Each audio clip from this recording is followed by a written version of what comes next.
Hey, welcome to Alien Meatballs. My name's Clarence. My channel is Alien Meatballs, and this is a channel all about board games with a heavy focus on solo board gaming. My video today is my top 10 newest solo games that I've been playing. So these are not like, they're not solo only games, but these are games that can certainly be played solo. And I believe all of these are solo, like right out of the box with official solo variants. Also, I have been getting, it seems like all of my like crowdfunding games and new games I've had on my radar. It seems like they've all been just like coming in recently. So I've been playing so many games. I have a pretty large list of honorable mentions, and I just want to note that any of these games on the honorable mentions that I'm about to say, any of these might end up being on my top 10 at the end of the year. But like even as I think about them right now, it's either been a little bit too long since I've played them, even like a month or two. It's not that long, but it's long enough for me to forget the rules, or I've just like learned too many. I've been learning too many games, so like even after a week or two, it's like, wait, I remember I liked that game, but I have no idea like what you've been doing. I have an idea, but so that's the deal. So these honorable mentions, they're really good games. I remember liking them, and I just don't remember them clear enough to like really talk about them and give them a good idea. So I'm going to tell you those first, but these are all worth checking out for sure.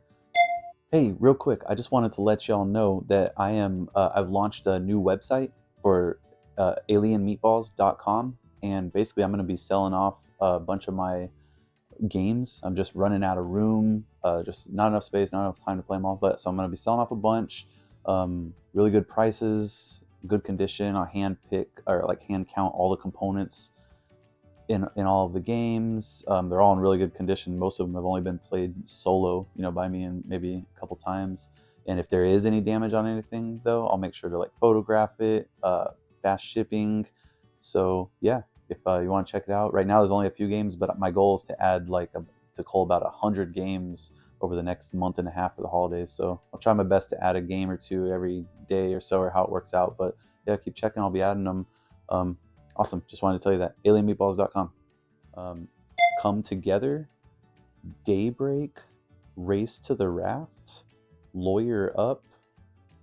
Lawyer Up is one that when they first came out with it, I was always interested in it, and it had like there's different scenarios, and one of them had like a solo mode from what I'd read on BGG, but they just came out with like an expansion pack, and then they did like a solo variant for all of their scenarios, and it's pretty cool.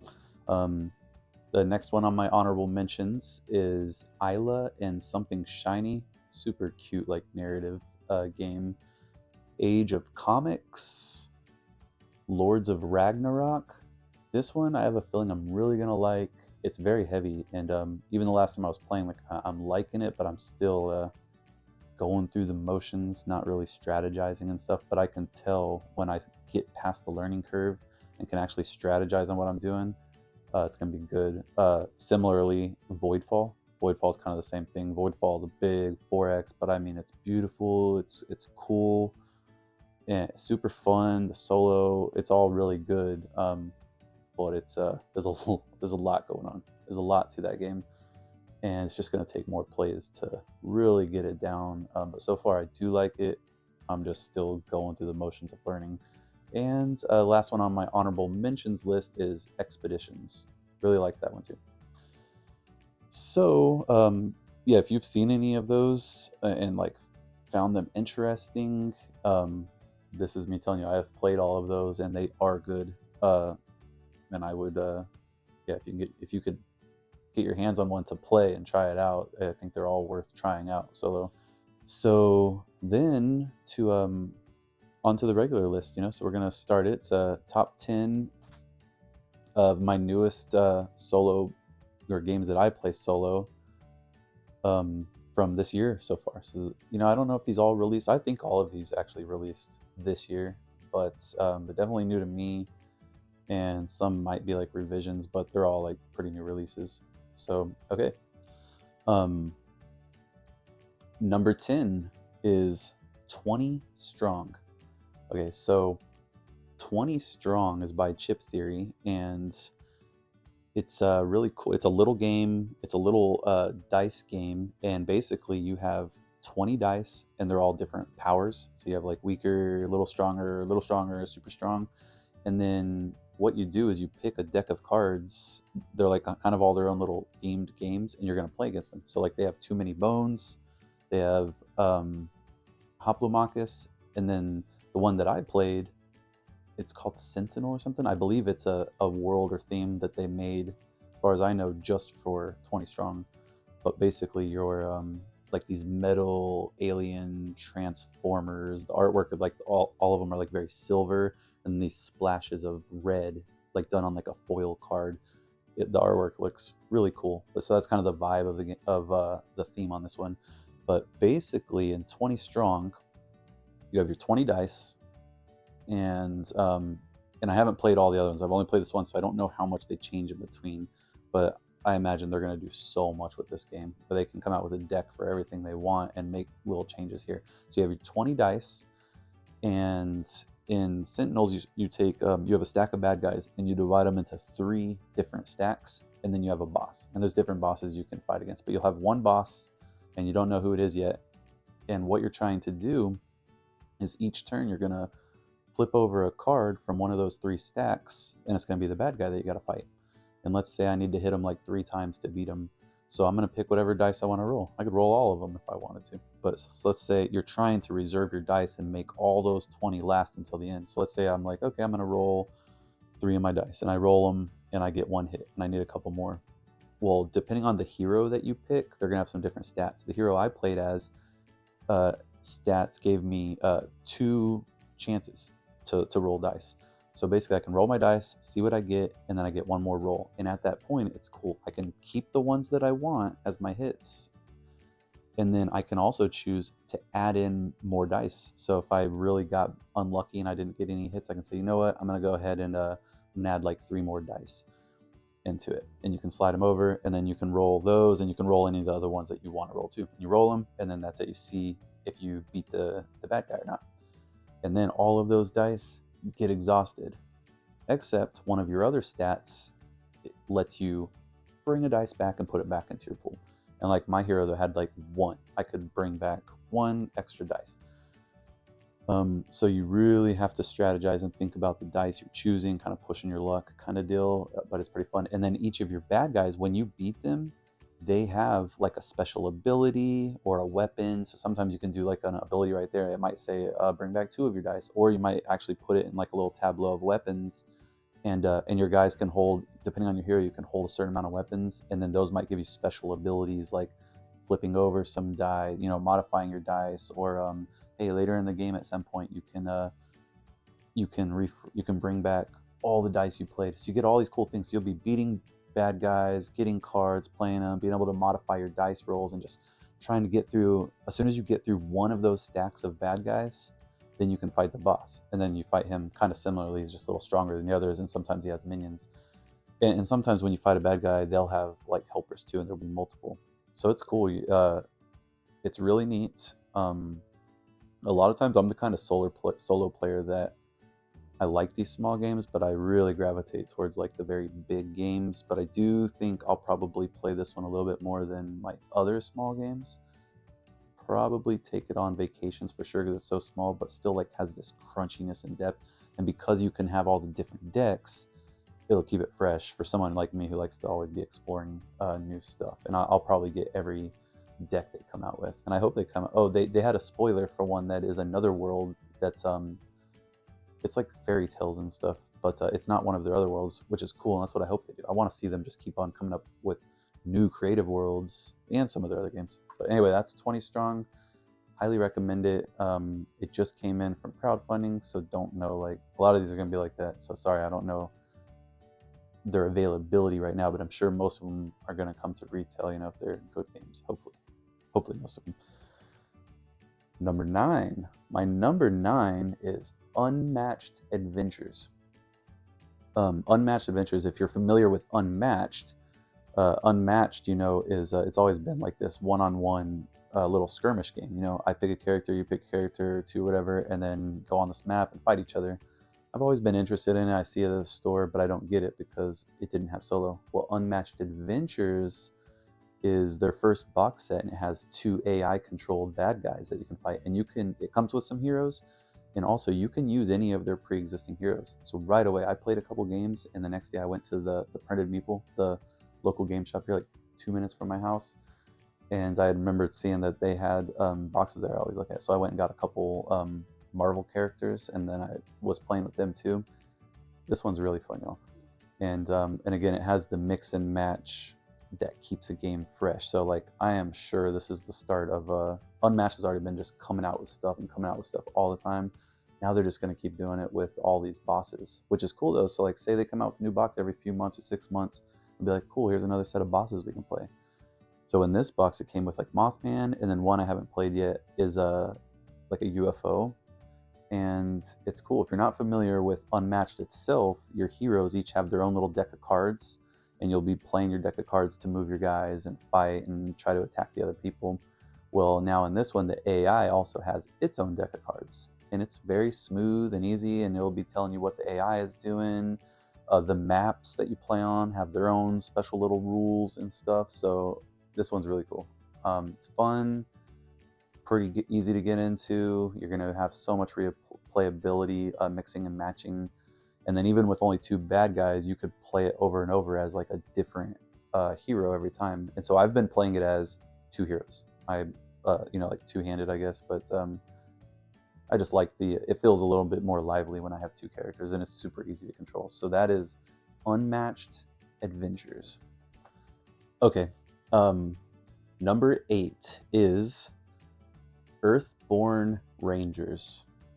This game is very cool and different. It's an adventure game, and it's very open world. So you have this map, shows all these different locations. It has a book of narrative, so it's very easy to get into. When you start, it starts you off in like this prologue, kind of teaches you as you go. That's cool. I love when games do that these days. They're getting way better at that, and it's very fun and just gets you right into the game fast. So this one starts you off and kind of starts taking you through the story, and so you're going to build a character, and you build a deck of cards is essentially what your character is, and then and you pick your deck of cards based on like what kind of character. So you can go through the rule book, and it will show you like what kind of character you're building, and then it will tell you what cards to put into your deck, and that's it. You have your deck.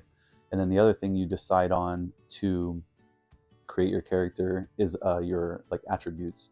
So you might have like focus, and it will give you like 2 focus, 3 awareness, and you're going to be doing a lot of tests in this game. And so let's say you start off, you're going on an adventure.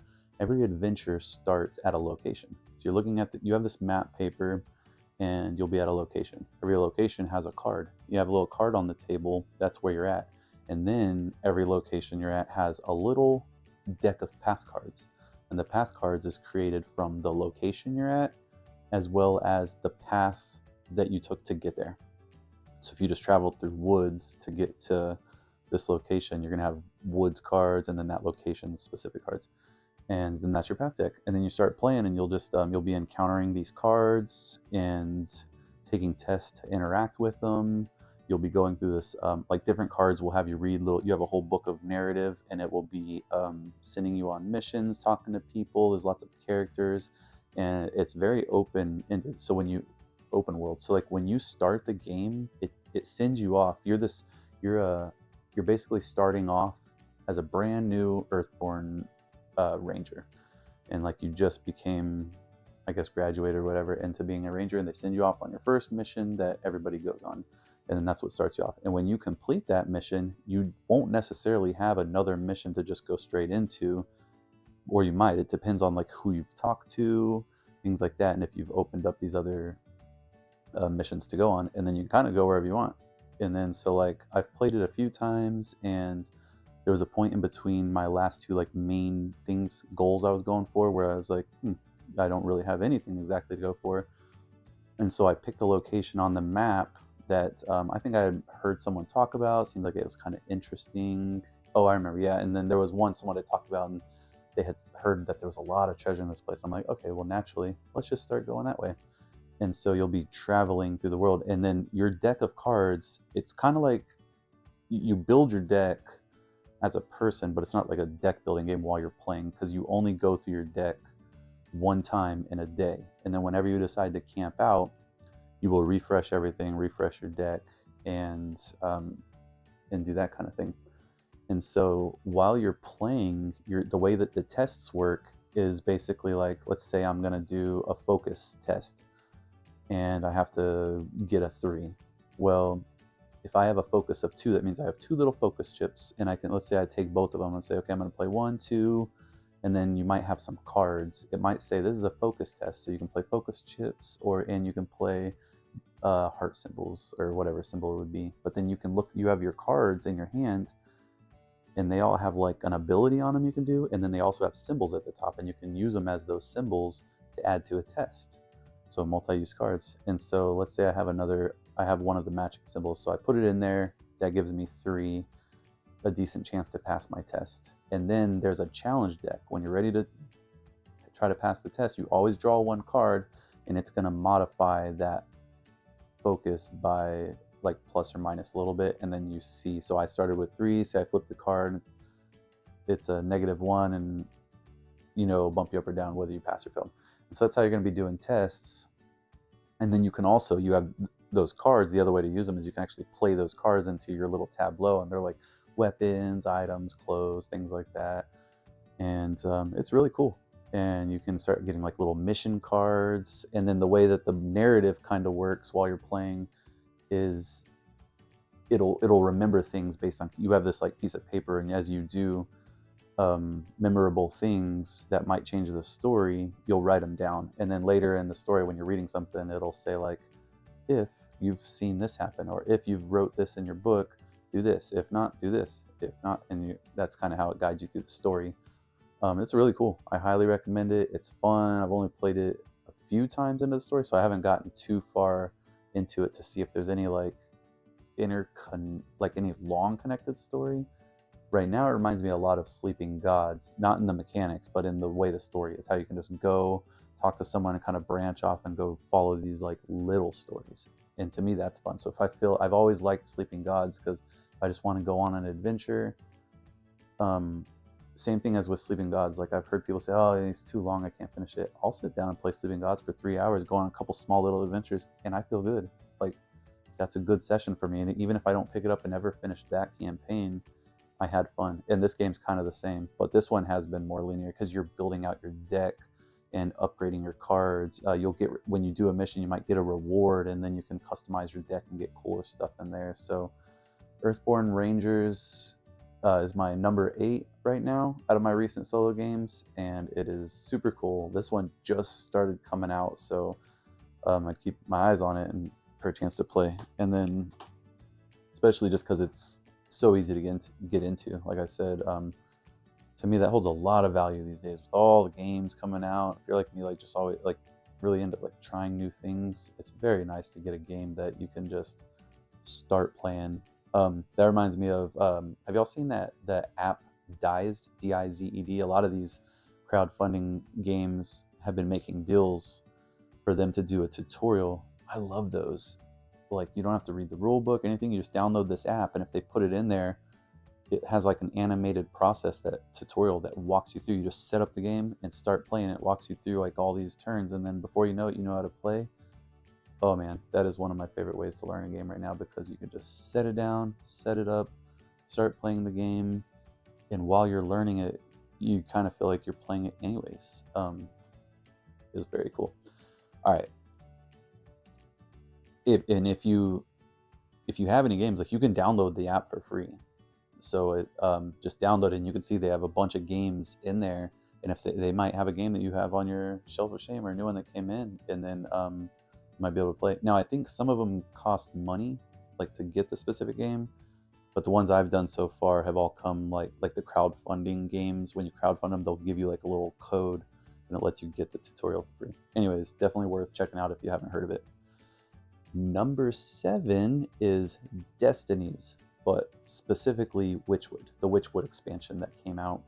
I've played Destinies for a long time, since it came out, but the new one, Witchwood, really I've only played it one time. Still feels like the same old Destinies. That's a good thing. But they, if you didn't know, like originally when Destinies first came out, it's an app-based game. Oops, sorry, my fan keeps blowing my little cheat sheet. It's an app-based game, so if you're not familiar with the game and you don't like games that are apps, you just won't want to stay away with this one. But if you don't care, if you don't mind apps, this one is so cool and so thematic. And so the game itself, you have a character, you pick a scenario that you're going to play, and then each scenario usually has like 3 characters you can choose, and then you're going to play as that character, and then they all have like their destiny, and on their card they have like 2 different fates that they can go for. And as you start playing the game and talking to people and like scanning people, you have cards out on the table and little minis and stuff, but then it also has a map on the app that's showing you, so when you want to talk to somebody, you can like click the person in the map and then actually go into a conversation with them, or go maybe there's a bakery and you want to go inside, or maybe I want to walk down this path and go check out the woods, and use the app to click them, and then it opens up all this dialogue and information and theme, and it's so fun. And as you start talking to people, you'll start figuring out which one of your 2 fates you want to try to go for, because maybe you talk to someone and you realize, okay, I can accomplish this fate by going over there into those woods and looking for some whatever. And then maybe you get there and it's like, oh, this is where I needed to be, but I completely forgot they said I needed to have that item to be able to interact with this thing, so I just wasted all of that time. And that's kind of where the game comes down to, is listening and learning. And maybe you didn't talk to enough people before, you just went running off, you didn't have enough information to make good decisions, or maybe you get lucky. And so it's a lot of talking to people, discovering the world and the story, what's going on, and then ultimately trying to accomplish one of your fates. I think when you play multiplayer, which I haven't really, I think you're trying to do that before other people, but in solo, you're playing against the game itself and kind of like a timer, essentially. And this is important. I think I was going to say this earlier and I didn't. If you played Destinies back when it first came out, one of the things was, when you played, there was like 2 difficulties. You either played like exploration, which was really easy,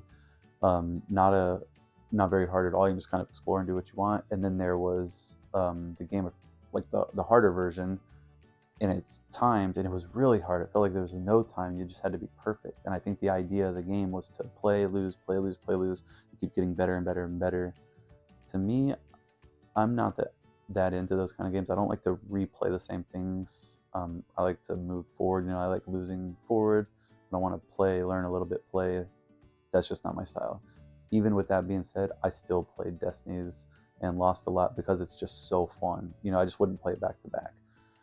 But now they fixed that. So they updated in the app. So this goes for the original Destinies and the new one. And so now there's different difficulty levels. So you can play the actual challenger mode, but choose like modify the difficulty a little bit without just going super easy, no challenge. So that's Destinies Witchwood. Very fun if you want a thematic world of talking to people, narrative, and just going around exploring. Your tests that you take, like you have attribute tracks, and you'll be taking tests as you talk to people. Like it's like, oh, I need some food. Do you want to try to steal that food? Try to steal it. Test on this skill, and then you roll dice. And if you're not familiar, so the mechanic of the game is you have these 2 dice that you can always roll, and then every turn you have these like 3 little purple dice, and you can gain 1, next turn gain 1. If you don't use it, next turn gain 1 up to 3. Well, the more dice you roll, the better chance you have of passing these tests. So you have this like little dice resource like management game going on while you're taking your test. And then you can find items and things that help you pass tests easier, and you can upgrade your skills and things to pass your tests easier. So Destinies is very fun, very thematic, and it's a fun world to get into. And now they got more stories in the expansion. So now, actually, I forgot the number. That was 7, right? So number 6, Apiary by Stonemaier Games. Apiary is their newest game. I believe that's in your bees, but your bees in the future. Your futuristic, like space bees. I forget the story exactly, but basically the bees have like started colonizing the planets in space. and it's a worker placement game. And what's cool is, so you have these little different areas on your board, like worker placement areas, and they're pretty thematic. So like you have your little worker bee, and you can go to one section and it's exploration. You kind of explore different planets and try to gain resources. There's another area for worker placement, and you'll go and like try to get buildings that you're building into your colony. There's what was the other place? I forget some of the other places. But then some of the things that you'll be doing. So your worker bees all have like a level to them, and so every time you put your workers out and then bring them back, they'll be going up a number. So like my 2s will change to a 3, 3s to a 4. Well, 4s are your oldest bees are level 4s, and then all of your worker spots, when you go to them, if you go to them with a level 4 bee, they have like an extra power you can do. And so like you really want to get your bees stronger because you get more out of them. But at the end of the round or turn, whenever you're bringing your bees back, like basically you're always playing your bees, and then you do an action when you need your bees back to bring them back. But when you bring your bees back, all of your 4s actually go into hibernation mode. You take them off of the board, and you get this little like hibernation token, like they went into this little hibernation chamber, and then there's a track with points, and you can go put them on that, and you'll be filling up this track of points that gets you little bonuses and points at the end of the game. But you also just lost one of your workers, and you can get more. But so now you'll have to say if you had 3 workers, well, now you only have 2. Now you're gonna have to spend one of your actions trying to get another worker back into the mix. The game is super cool. It's nothing crazy like different as far as worker placement goes, but the combination of it is cool. The bees that get stronger, the very thematic like worker places that you're going to is fun. Like when I was playing, it just really stands out that like the theme of the worker placement. You know, some games are better at that and some are worse, but it just looks cool. Like it's like they're all thematic to what you're doing. It's a cool game. And then the solo mode is cool. It's Stonemaier, you know, so they have, it's made by the Automa factory, and it's cool. You just flip over a card, you'll be filling up places, you'll be scoring, you know, filling up worker placement spots, taking spots, be scoring points. He fills up those hibernation points like really fast. It's hard, but it feels good. So it's a good match. You feel like you're playing against you know, a person. I guess I haven't played a multiplayer, but what I imagine a person would feel like. And so that is Apiary by Stonemaier Games. I think that one you can get retail. I'm not positive because I pre-ordered it, but I think that it's already come out. I feel like I saw it in the store. I don't know, but definitely check it out if you're into worker placement games, if you're into Stonemaier games, and if you like the idea of space bees worker placement. All right. So now my number, oh, those are my honorable mentions. So middle, my number 5 is Castles of Burgundy, specifically the special edition that just came out from Awakened Realms. So I had played and still have my copy of like one of the older Castles of Burgundy. And I remember like reading the rules and learning it. I was like, man, this game seems really cool. I love the dice mechanic. And then I learned the solo mode, and I was like, ooh, no, like it's a whole different game. I'm sure it's fine for what it is, but like when you're playing the solo mode in the original solo mode, if I remember correctly, you're trying to like just fill up the whole map. Well, that kind of like changed the whole thing. Like none of the points you're trying to get matters. Like a whole different game. And maybe I wouldn't care if the game of Castles of Burgundy wasn't so darn fun, but it is. And with this new version, they got an actual Automa solo mode, and it's very good. I love it. Multiple times while I was playing, I was like, yes, I'm so glad they did this. Like, I love it. I'm glad I feel like it's the first time I've actually played Castles of Burgundy. I think it is like the real game, because all I had played before that was the solo, and it was not the real game. So if you haven't played Castles of Burgundy, it's basically you're gonna roll dice, and with those dice you can spend them to collect these tiles off of this like main board, and then you can spend them to place tiles on your little your map that you'll be building out your tiles, and you're scoring points for your different tiles and how you put them on your board and castles and things, and depending on how much of this, if you fill up certain spaces. And it's just super cool. And I love, like, I'm always a big fan of having things you're trying to do and rolling dice and then being limited by what the dice give you, or limited by whatever if it's not dice. And Castles of Burgundy is as awesome as everybody says it is, as awesome as I hoped it would be and thought it would be when I read it, and it's just so cool. And then the solo is so good. Like the solo, you just flip over cards, and it's gonna be taking tiles away that you might definitely want, and then it's playing a streamlined version of the game that accomplishes the same thing in point structure that you'll be accomplishing. But instead of like having its own little mat board where it's building out its deal, it has these like little cards, and it's trying to fill up these cards. And as it fills them up, that's how it makes progress and scores points. And it's really smart. It's done very well and very smooth playing and easy. So that is Castles of Burgundy, the special edition by Awakened Realms. And I have like the special edition, I got the retail box. Very nice. The components are super cool. I love how the little tiles actually tell you on the back like what they do, because there's a lot of symbols, and if you don't know the game, you'll be looking at all these little charts. It was kind of took a minute to get through all the symbols, but it's also cool because if you just flip it over, it tells you on the tiles what they do. I'm almost positive it didn't have that in the original, so it's a super cool upgrade. And then if you really love the game and want to go all out, they have all kinds of upgraded things I saw on the Kickstarter, like all the way up to like 3D tiles for everything, little cows and things. I didn't get all of that. I would happily play with it, but I actually think it might take... That kind of stuff is like, it looks super cool, but then it's like once you have it, it might take too long, and stacking it all up, as much as I would love it, I don't know. I think I ended up saving the money for that reason. One, just to save the money, and two, I'm thinking it might just be too much and start to make me not want to play it because it's too much stuff moving around. Anyway, the game is super, super duper cool. All right. So my number 4 is Life of the Amazonia. Yep. Amazonia. I'm pretty sure that's right. I have it sitting here. It's a Life of Amazonia.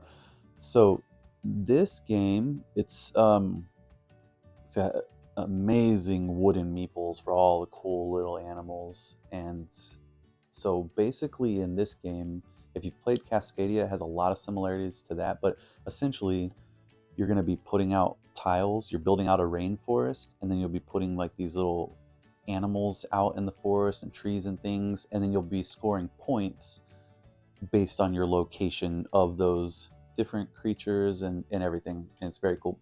And so that on its own is your solid core of the game. But what makes this one unique and cool, besides the awesome meeples that go along with it, and they are awesome, so that adds your whole theme and makes it cool, but the mechanic of it is bag building.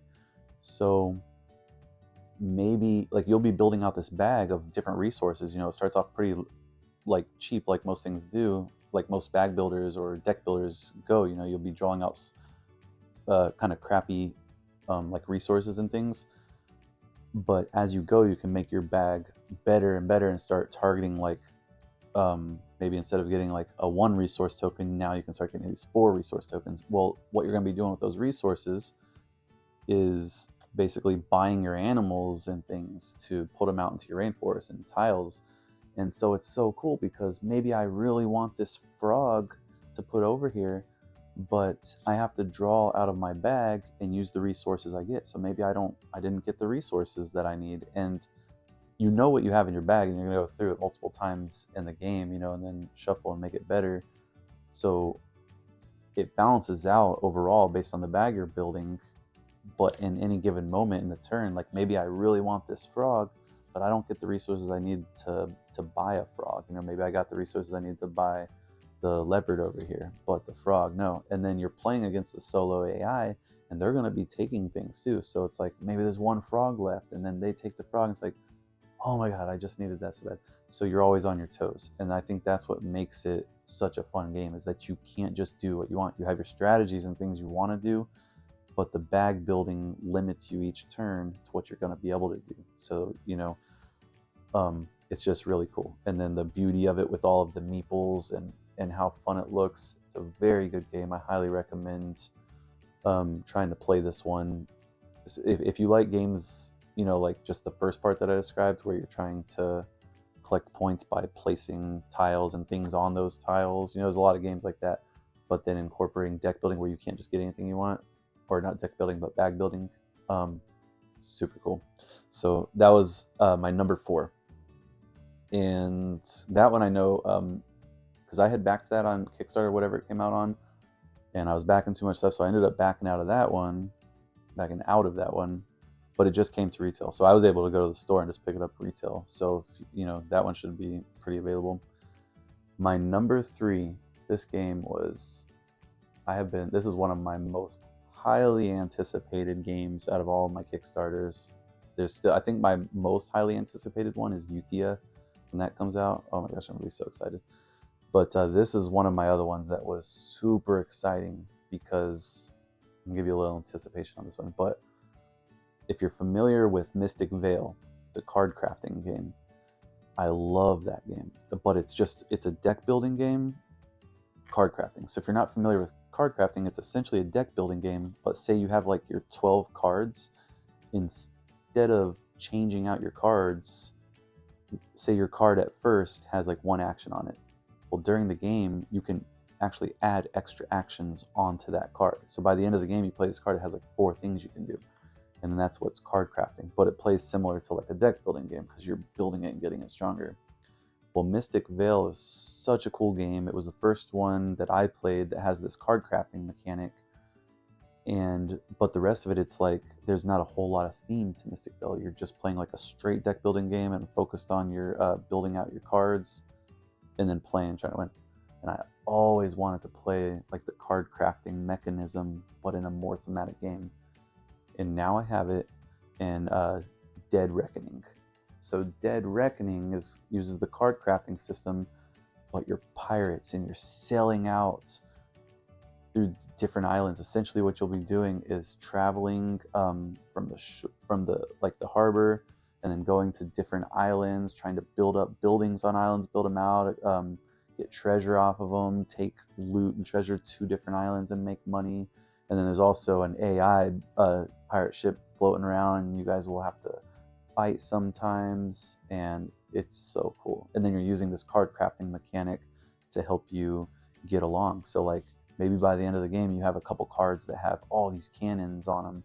Well, one of the things that's going to happen, like when you fight people, there's this like little cube tower, and so you'll count up all your cannons and different things that give you fighting strength or whatever it is, and then you use that many tokens and you drop them down on this tower, and it comes out into this tray, and the tray has all these different spots and tells you what your cubes do. Some is like stealing loot from the opponent, some gives you hits and stuff like that, and the opponent does that too. So you both just roll your cubes, you do all your stuff, and then that's how fights go. So you're getting stronger by getting all these like different cannon symbols on your cards. Also, the things you can do is you can be upgrading your boat so that it can have more cannons, or so it can store more gold. So maybe when I go over to the other side, to that island way over there, I can get way more gold and carry it back over here. And that game is just so fun. And so I've played it a couple times, and when I was playing it, I was thinking this game is everything I wanted it to be. And the only thing I would even change, is not really a change, but an addition, was to just add some like narrative or story to it to give it that extra oomph for a solo game, that breathe that extra little life into it. And they have that. And I have like 3 boxes that have like these little like I forget what they call them, but like little campaign modes that add just that, I believe. I haven't played them yet, but it's supposed to add these like little narratives. So man, I am so pumped. The game I love, and then I think when I crack it open and start playing those with these like little campaign modes, I don't know, there's a good chance it's gonna be at the top or very close to the top of my games for solo at the end of this year. But Dead Reckoning, everything I wanted it to be. I highly recommend it. The card crafting with heavy theme of pirates and just cool components and everything. And yeah, I got the upgrades, so like there's these like little barrels, and actually there's little building minis and gold coins, and it's so cool. It's so fun. All right, my number 2, Kinfire Chronicles. This game, you can get this game, open it up, and start adventuring. If I remember correctly, like right away. But it's another one that just will walk you right into it.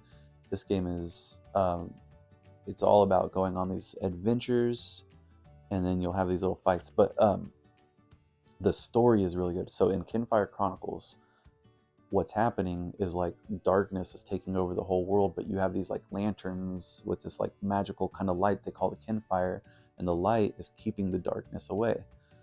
And right at the beginning of the game, like you guys are, I forget what you're called, not the Rangers, that's Earthborne. I think you're Seekers or something. I don't know, but you're like you're the strong fighter people that can help protect the Kinfire and stop the darkness when they're getting in, or if people, if you need to go out into the darkness for something, you go and do that.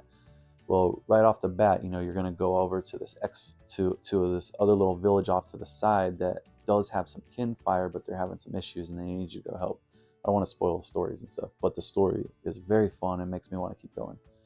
And not only is it like a linear, like it's not just a linear story, but it's the world building. There's all these characters. So let me explain a little bit more to elaborate on that. So like what you're going to be doing is you'll be going on like an adventure through a deck of cards, and you flip these cards and they'll be sometimes asking you questions or testing and moving along through the narrative of the story through these cards. And then eventually you will get into a fight with some kind of bad guy, and you go to this like map and you do a little skirmish. And then there's also these city phases, and you'll go to these city phases with a certain amount of actions, and it's a kind of like worker placement, but like say maybe you might literally only have like 3 actions, and the city might have like 7 locations, so you can't go to all the spots. But it might, like maybe you had talked to someone earlier and you found out something interesting about this bakery. You could go to the bakery and go check it out, and then it'll tell you what card to flip through in this deck and read through the narrative. And so the city part is cool, and that really adds a lot of life to it. Really, that kind of thing ties it all together, because you're going on these adventures, but then when you're in the city, you're talking to different people, and it's fleshing out the world and making you feel like you're really part of this world. And then you get these little quest cards, and so like as you do this adventure, you go through like the city. Once you're out of your city actions, well, you're going to pick one of your quests. So say you have a couple quests. One might be like your main quest line. You could have these little secondary quests. Like I had talked to this guy, and one of his friends had got killed, and he wanted me to go investigate a little bit. That became a little side quest card, and I could just go on that as my next adventure. And so say then you use all your city actions, and then you pick what quest you're gonna go on. So then I go to that quest, I get my deck of cards, and then I go adventuring. And there'll be like flipping through this deck of cards, adventuring questions might dictate different things that are going to happen on this adventure, and when you get to the battle, and then eventually you will get into a battle with somebody, and then you go to the skirmish. And so this game really has me enjoying it. Like, oh, I haven't told you about the mechanics, but the mechanics are fun too. But it has me enjoying the battles, but also the story. Like it really is bringing me back, because I want to be in this world and I want to see what's going to go on with the story some more. When you get into the skirmishes, it has this little bag building mechanism of the turn order. This is really cool. So like, let's say there's 2 bad guys out there, and right now in my campaign, I've been controlling 2 good guys, and it's deck building. They each have their own decks. Not deck building, but like you're gonna build your decks, and then you'll play your skirmishes. You're not building your deck as you're playing the skirmish. It's not a deck building game. But each of your characters has their own decks that will be getting stronger as you're playing throughout the campaign. When you're in the skirmish and fighting people, so say there's 2 bad guys and then 2 heroes, like I said, there's a bunch of tokens in the bag for all of your characters, like more than one for each of you, and then you'll draw out a token and say, oh, that's this character, so now this person does their turn. So you could theoretically draw 3 of your person in a row and do like 3 actions. Or the same bad guy could, but you could get really unlucky and the bad guys get to do a bunch. So at first I was a little bit worried about this, but as I play it, you have fate tokens. You can go into each match with 3 fate tokens if you've earned them and saved them. You can spend a fate token, and when you go to draw the turn marker for that turn, you can draw out 4 out of the bag and pick the one you want. And so that gives you a way to mitigate. Now you can still get unlucky and draw out 4 and they're all the bad guy, but at least it's going to make your luck be not so swingy. You have some control a little bit to, there's a lot of tokens in there.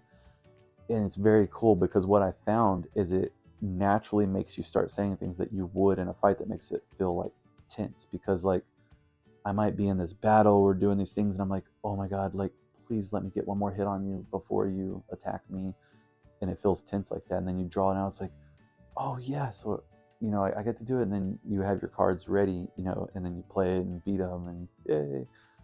It just has this really cool tense feeling to figuring out whose turn it's about to be.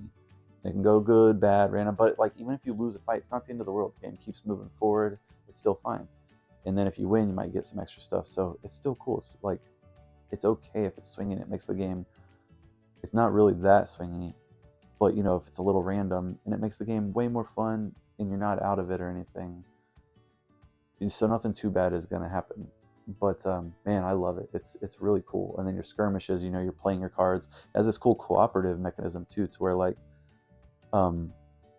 every card you have in your deck has like a secondary card, and then those secondary cards are like these I don't know if it's exactly how I'm saying, but you do have a secondary card. But then another type of ability you'll have in your deck are like help cards. I can't think of what they're called, but like you can only use them to boost cards the other person. So if like this character does a melee attack, this character might have a boost card that says whenever they do a melee attack, shoot them with this arrow and add 1 strength. And it's cool. So you have all these cards, both your characters. I imagine if you're actually playing co-op with people, that's probably really cool, because you're always able to like add some shots and some positive interaction to your teams while they're playing. But even in solo, it's cool because you're just controlling both. So I run this person over there, this person's going to help, and you're building. It's just cool. It feels good. It feels like these characters are actually helping each other, and they have it tied in thematically too to what they're doing. So Kinfire Chronicles is probably my favorite campaign game that I'm going through right now, that I really care about the story. I still have ISS Vanguard on the table, on my like where I keep it set up table, and I haven't played it in a while. I think that one is gonna draw me in when I get into the next scenario too. I have a feeling, and from slight spoilers I've like been told, I think it's gonna start getting good.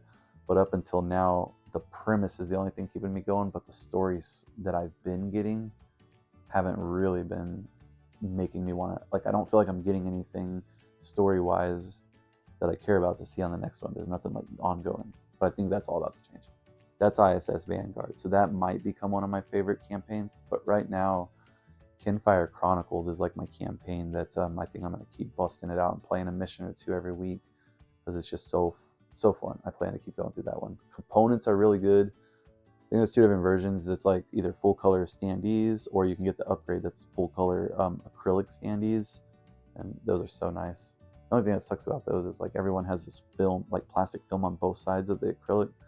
Every time I'm gonna do a mission, it's like, okay, let me go get the bad guys and sit there and peel and pick and get that piece of film and this one, and then the little stand you gotta pick and pick. So it's like, it's kind of annoying to sit there and pick off all this plastic. They're beautiful, and I almost want to say I would almost rather punch out the standees, but I have the standees and I still keep going for the acrylics, so that's obviously not true. But it's also like I have them, so I want to use them. But I feel like if I only had the standees, secretly I'd probably be happier, because I'd just be like, punch, play. Anyway, it's a super cool game. You should definitely try to play a round of Kinfire Chronicles solo, and it's probably really good co-op too, I imagine. So because it plays the same, I'm basically just playing it co-op. I'm actually not sure if you can play it true solo. I don't remember, because I usually opt to play with 2 characters anyways, so that I can't comment on. But Kinfire Chronicles, that's my number 2 favorite of my games I've been playing solo, new ones that I've gotten recently. I said that really well. So for my number 1, this game is really cool. This is gonna almost contradict what I just said about Kinfire, but as far as the campaign goes, but not quite. I think Kinfire's campaign has me really interested in the story and the world a little bit more. But Tamashii, I think that's how you say it, but Tamashii, that's the name of this game. This one is really cool. It's the cyberpunk themes. Colors are cool. The world is cool. so fun, and basically like you're it's hard for me to understand exactly how the theme works, but you're in these other bodies, so like you can take control of like these. I think everybody's like, I can't picture where you're at. I think it told me in the story and I get confused, but like you're all like in the computer world, I guess, or digital, or plugged into something, maybe like the Matrix. And then in Tamashii, you like tap in and you're controlling these like avatars. So you have these bodies walking around out there, but you're not in, you're controlling it through whatever. I need to go and like have someone explain to me exactly how that's working. But either way, like even with that much, it's just still cool. So like all I really need to know is I'm in this cyberpunk world. I'm controlling these different bodies, and that's a mechanic in it too, because you can actually go and get different bodies as you're playing. And so in the game, it's a modular tile base. So like each little map that you're playing on for a scenario, you'll be like exploring tiles, and each of the tiles, you can interact with those tiles. I love when games do that because it makes the exploration of the world actually feel like there's purpose. So I'm going to come over to this tile, and now I can do whatever that tile lets me do, that area of the world. Well, so in Tamashii, you have a deck of cards that's for you play a scenario, and the deck of cards is gonna walk you through your narrative progress of that scenario, trying to accomplish different missions as you flip through the deck and eventually get to the end and hopefully win. And so you'll be moving around on this map, and the story actually is really cool. I'm not going to spoil it. I think Kinfire's has me a little bit more interested. Like there's more like key points that I'm connected to, whereas in Tamashii, I love like the world and like the people, these like different groups I've been talking to and who has me working for them. But there's not like a singled out like person or event or something happening that has me like mentally connected. Usually in stories, that's what like gets me invested, is like, oh, this guy keeps doing something, I hate him, I'm trying to find him. Or you know what I mean, like these things that I can connect to. In Tamashii right now, I'm mostly attracted to the world, and there is like these like gangs and stuff. So that's kind of where I'm at right now. But it is scenario based. So you are going through each scenario, and they do connect with story. But so what else makes this game cool is while you're playing, you have this little like puzzle board, and this is how you're gonna like do actions or like upgrade your character and do things. So you have this little like sliding puzzle board, and it's bag building. So you'll draw out tokens and you put them on this board, and I guess it's not sliding, but you place them on there, and you're trying to make like rows and lines and patterns of the same colors. And then you have this little card that shows your actions. If you can get like 3 greens in a row, it lets you get more of this power, and then you can also upgrade your bag and get like wild tokens. Sometimes you get hurt and put bad tokens in there. And so that little puzzle mechanic is really cool, that you're trying to build out this little puzzle in order to upgrade the things that you need. You can also get these cards that build into like your little tableau that give you special abilities and more things you might be able to interact with the puzzle. And so I'm really having a lot of fun with that one, and I'm excited to play more scenarios and hopefully get connected into, maybe understand whatever story might be happening just a little bit better.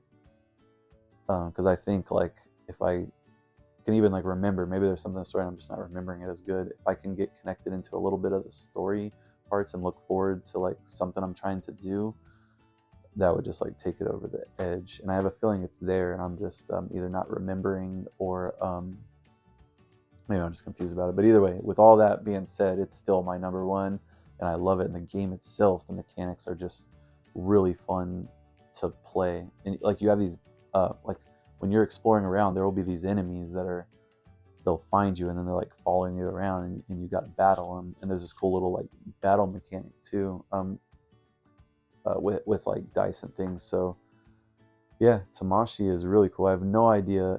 That was a crowdfunding one I got too. I have no idea where you would get that one. I don't remember seeing that one in any stores, but definitely try to play that one if you get your hands on it anywhere. So those are my top 10 games I've been playing solo games, or newest solo games, right now from like the last 3 or 4 months maybe.